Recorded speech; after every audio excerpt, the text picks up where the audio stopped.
So, today is May 12th, 2024. After yesterday's debacle of May 11th at Cedar Point, where Top Thrill 2 was noted as non-operational by the park, and some of the people were saying wind. All the trains were pulled off the track, which was a little weird, but maybe they just knew it was going to be down, so put them all on maintenance and we can inspect them and all that stuff because it's been 2 weeks of running so far, so might as well give them a good old inspection while it's windy, and we'll come back up tomorrow. Or maybe later this week, maybe because we have the 2 days off, maybe we'll come up on Thursday. Today, Cedar Point came out with this statement. They posted it to Twitter this morning at 9 a.m. as early entry started. And it says the following. Top Thrill 2 is currently experiencing an extended closure as Zamperla, the ride's manufacturer, completes a mechanical modification to the ride's vehicles. Yikes. Once the modification is complete, Zamperla, Cedar Point, maintenance and operation teams, and our third-party ride inspector. So that would be the State of Ohio Farm Board, I believe it is, or Board of Agriculture.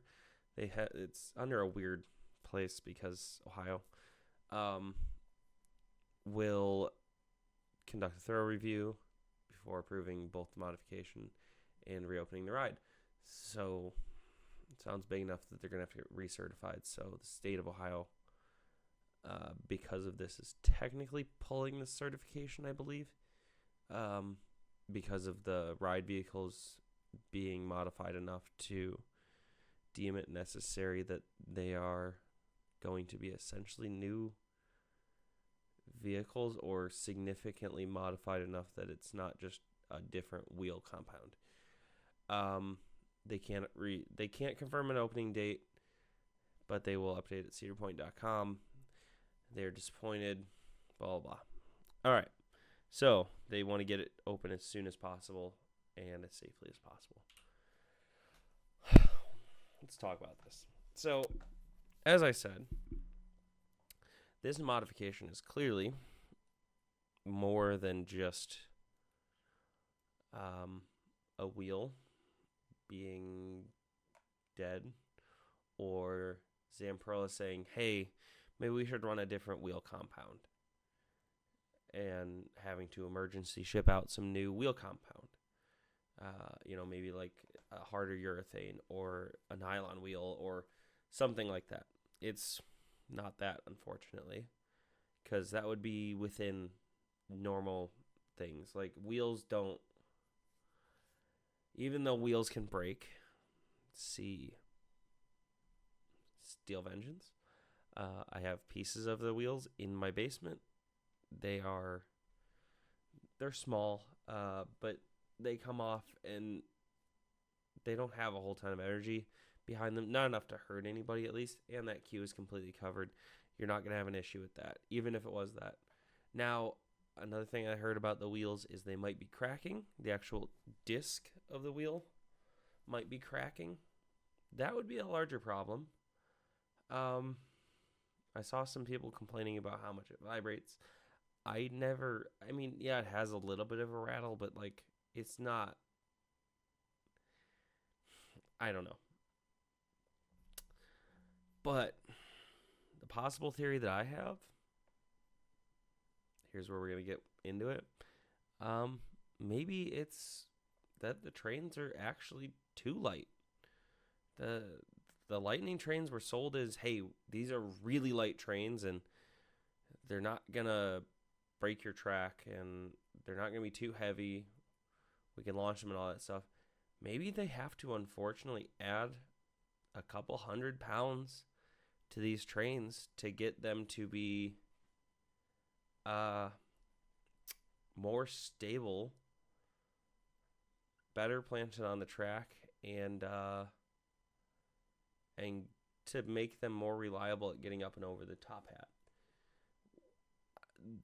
The drives on the track are supplied by Intrasys. They have no problem with power. They're used to sending Velocicoaster trains. Anything else that Intamin has ever done, Pantheon, all that. They're used to sending big, heavy trains. So I don't think it's a power issue. These are a pretty standard part. And they can be reprogrammed up a little bit if they need to power up. But I would think that that's just in the software that they will pull more power if they need to.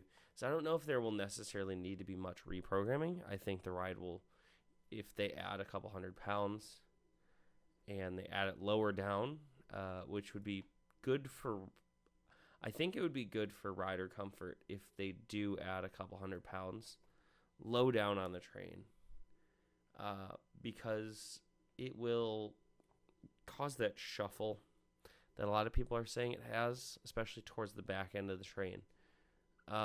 It will cause that shuffle to, I think, go away if you have like a lower center of gravity. I think currently the center of gravity at the CG of those trains is very high up in the air. Those plates that are the floorboards are pure carbon, so they're probably 15, 20 pounds each. Most coaster floors are not carbon fiber or plastic. They are made of metal. They are made of thick steel or some sort of material like that.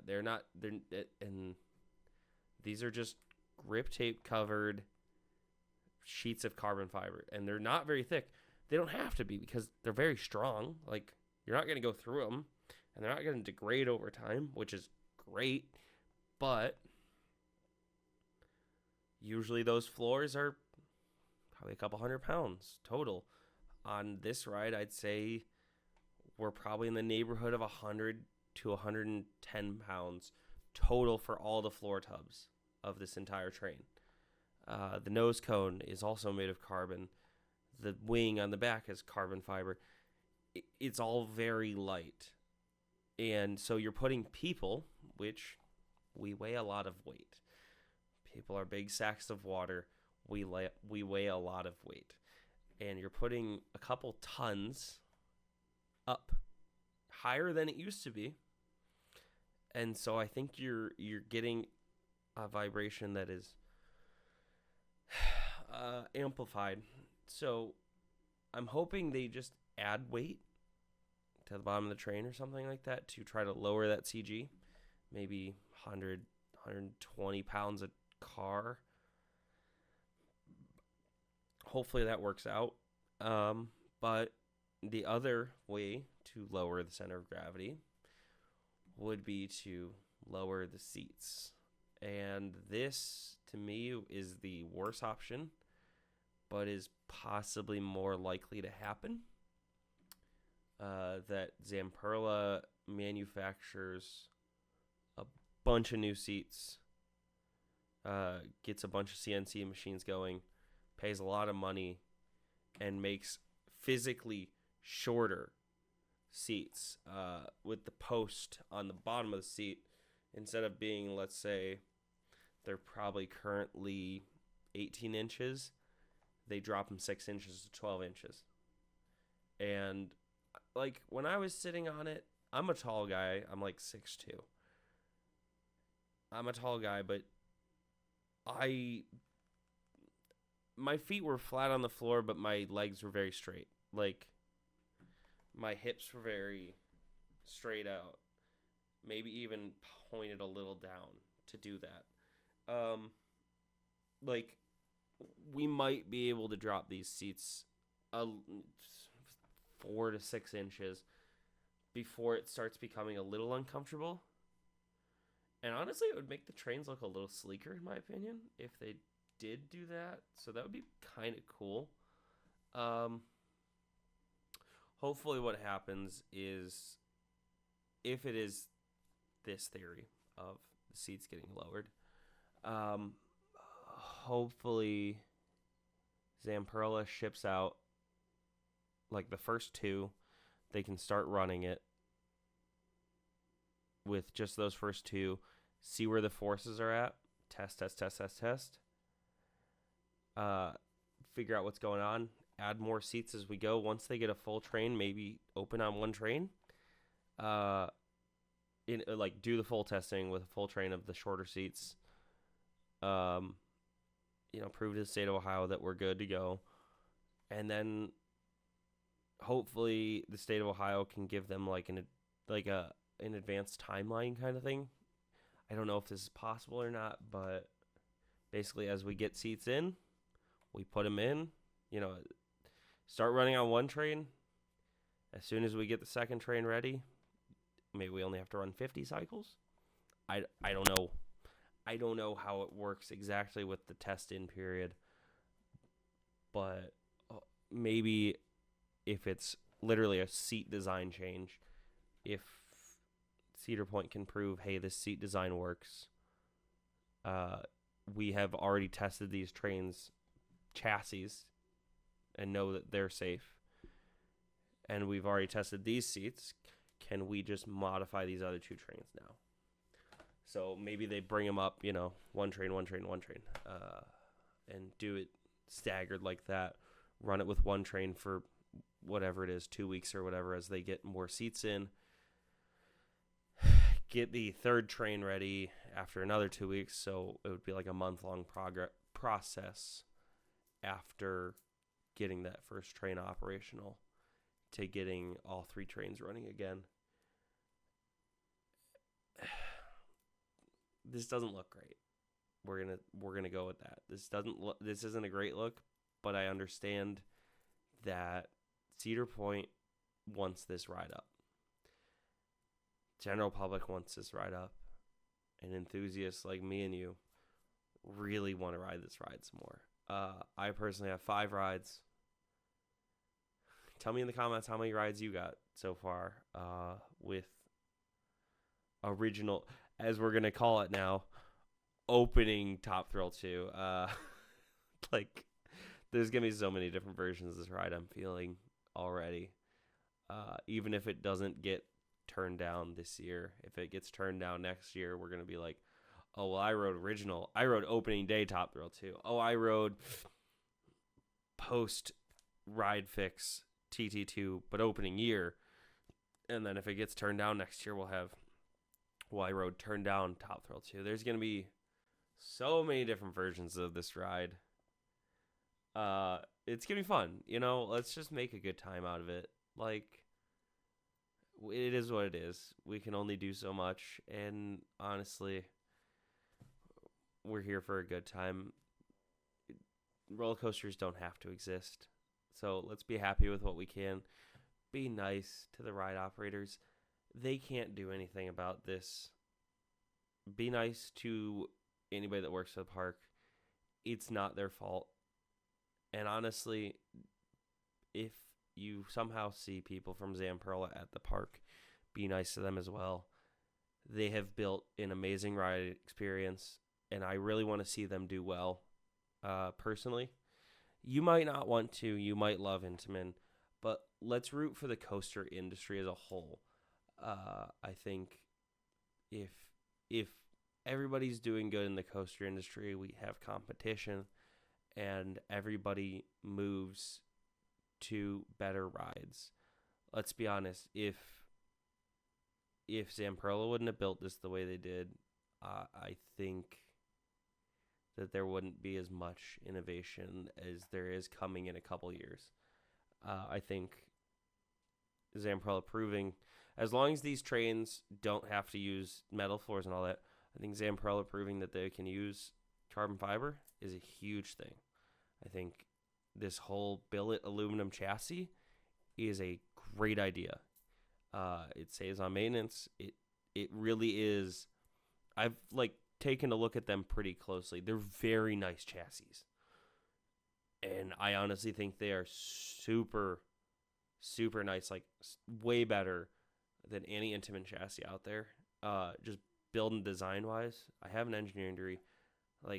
I can look at something and be like, yeah, that's nice. they are very nice pieces of metal. And I know that other things are made of billet, but like once you start bolting things together or welding things together, it's just not as strong as a solid piece of monoblock aluminum. Like if you get a big ass piece of aluminum and you shave it down, it's very expensive to do, but it ends up being a very strong piece. Go into the car industry. Everybody that runs fast runs billet. Race car drivers, drag racing, all that. All their parts are billet. So I think this is truly a good future that we're going towards. We just need to work out the kinks with Top Thrill 2. And I think it's like this ride is great. I think anybody that's ridden it knows this ride is incredible. Like to a fault, this ride is second best in the park. It's so good. So let's root for Zamperla to get this thing back up and running. We all want it to be running, I know. Nobody wants it more than Cedar Point and Zamperla themselves. So let's root for them to get it running quickly but safely. Hey, this has been Justin. Thanks for coming by, watching the whole video, staying this long. I know I'm hard to put up with. Maybe a little rambly, but we're getting there. If you could, like the video, comment something, tell me what I can do better next time, and subscribe for more videos here on my channel. We will see you guys in the parks.